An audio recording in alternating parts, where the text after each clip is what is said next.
ගීත ගයන්න ඔබට හැකි බව දැනගත්තේ කොයි කාලෙද? පාසල යන කාලේ ඉඳලම පාසලේ ගීතිකා කණ්ඩායමේ හිටියා. පල්ලියේත් එහෙමයි ගීතිකා කණ්ඩායමේ. එහෙම තමයි දැනගත්තේ පුළුවන් කියලා. ඊට පස්සේ කවුද වැඩියෙන්ම අතහිත දෙන්නේ මේ සංගීත කලාව ඉස්සරහට යන්න? ඉස්සෙල්ලාම මගේ තාත්තා තමයි.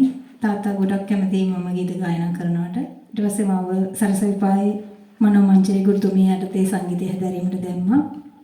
විශාරද විභාගයේ සමත් වුණා. ඊට පස්සේ ඉතින් මගේ මහත්තයා ඒ වගේම මගේ නැගණියගේ ආයතනයේ අධිපතිතුමන් මට ගොඩක් සහයෝගය දෙනවා. හොඳයි සියලු සහයෝගයන් එක්ක සංගීත කලාව ඉස්සරහට යනවා. අපි ආරාධනය කරනවා අද විද්වත් වෘතකයන් ගී ගායන සොදුරු සියදුන් අතරේ ඔබට ගයන්න. ඔබ ගායනා කරන ගීතය මේ ගීතයේ ගීපද රචනය පූජ්‍ය රමුකන සිද්ධාර්ථ ස්වාමීන් වහන්සේගෙන් එඩ්වඩ් ජයකොඩි කලාකරුවන් තමයි ගීතය සංගීතවත් කළේ. චරිතා ප්‍රදර්ශනී පීරි සභේ ප්‍රවීණ ගායන ශිල්පිනිය ගායනා කළ ගීතයක් අද සොදුරු සියදුන් අතරේ ගයන්න අපි ආරාධනය කරනවා රූපලාවන්‍ය ශිල්පිනී මුතු නිරංජි.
සොඳුරු සියදුවන් ප්‍රසංගයේ හැඩවැඩ කළේ රූපලාවන්‍ය ශිල්පිනී මුතු නිරංජි බොහොම ස්තුතියි අද සහභාගීත්වයට. බොහොම ස්තුතියි. හොඳයි අපිට විවිධ වෘත්තීන් වල